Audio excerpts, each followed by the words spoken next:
The poor people are poor because they are powerless. You must organize people for power.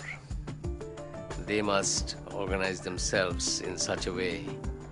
They must understand the dynamics of their communities in such a way that they can change their lives.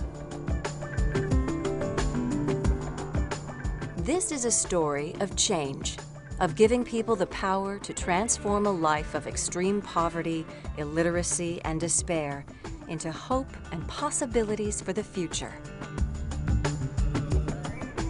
BRAC's extraordinary mission started in 1972 when Dr. Fazl Hassan Abed founded the Bangladesh Rural Advancement Committee as a small-scale relief and rehabilitation project to support refugees returning to Bangladesh from India in the aftermath of war. So we set up 4 clinics in that project area, hired 4 doctors.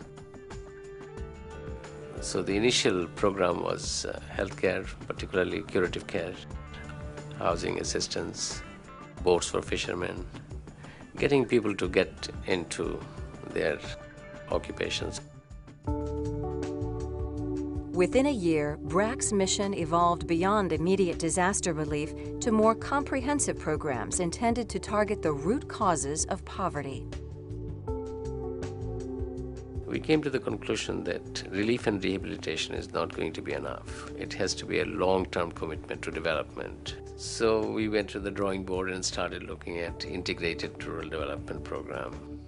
So we needed to provide functional education, adult education to large numbers of people. Developing agriculture in that area. Unless you develop resource in that area, the poverty is not going to be diminished. We wanted to develop preventive health care, so water sanitation was important. And we thought that family planning was important.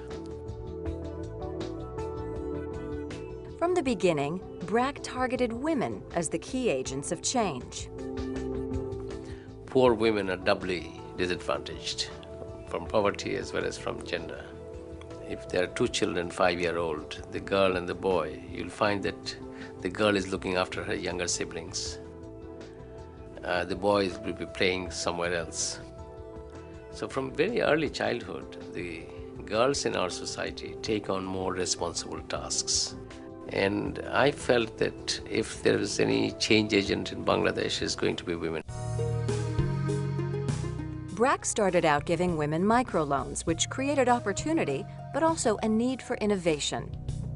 After using microloans to buy cows, women entrepreneurs found it impossible to receive a fair price for the milk, so BRAC adjusted.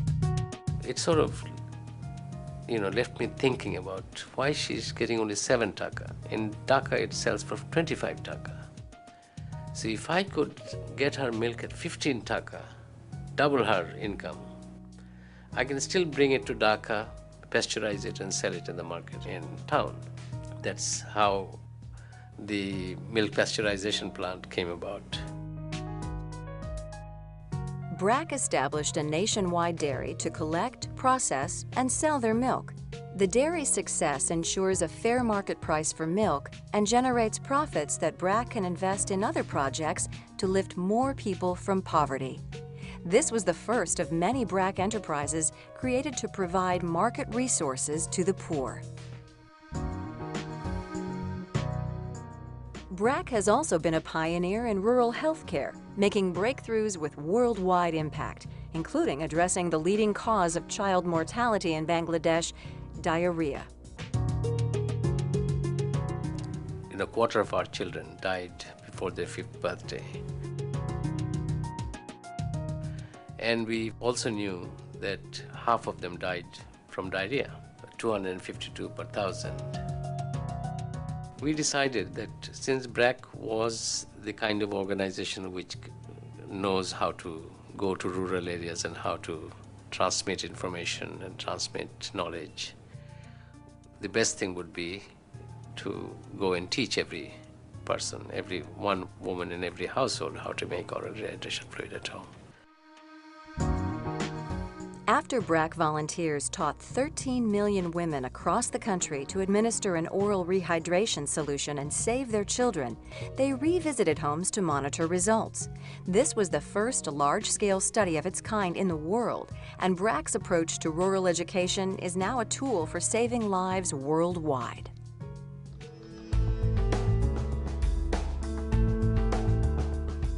In 1985, BRAC began its non-formal primary education program as a small-scale experiment with 22 one-room schools designed to serve those youngsters who fell through the cracks in the Bangladeshi educational system, the destitute, the dropouts, and those who were out of sync with their age group. We wanted to ensure first that children enjoyed schooling, and secondly, give them a lot of self-confidence. So we tried to get the best possible, advisors and consultants to come and work with us for our education program. And then, of course, we developed the entire curriculum and materials for our primary education. Today, BRAC's dropout rate is lower than in public schools. Teachers insist on family involvement and hold parent meetings once a month. And in 2006, when the government finally allowed BRAC grade 5 students to sit for exams, over 135,000 students, 64% of them girls, took the test. Their pass rate was better than 93%. In 1994, UNICEF asked BRAC to advise African countries on non-formal education, and now BRAC is running its own programs in 5 African countries. In total, BRAC has created more than 52,000 schools. For the first 30 years of operation, BRAC kept its focus on Bangladesh, including establishing its own bank, retail stores for crafts, hatcheries and fisheries, and even a university. I look at all our enterprises as program support enterprise. We have got, let's say, 200,000 women who are doing vegetable cultivation with the money that we lend them. But if you are not sure what kind of seeds you are going to get, then the enterprise is uncertain. So we decided that we'll produce all the vegetable seeds and ensure quality so that our clients can have a much better crop. While confining its activities to one country, BRAC openly shared its expertise with the outside world through its Bangladesh-based training centers and materials. And ultimately, the program did expand, exponentially.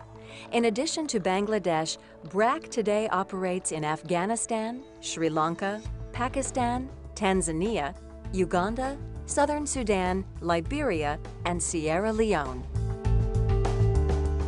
With 80% of its annual budget generated by commercial activity and loan charges, BRAC has served 110 million people.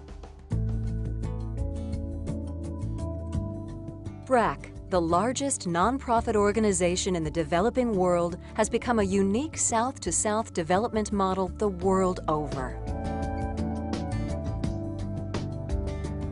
Through its innovative programs, the organization has relieved the suffering of millions and given hope to those who need it most.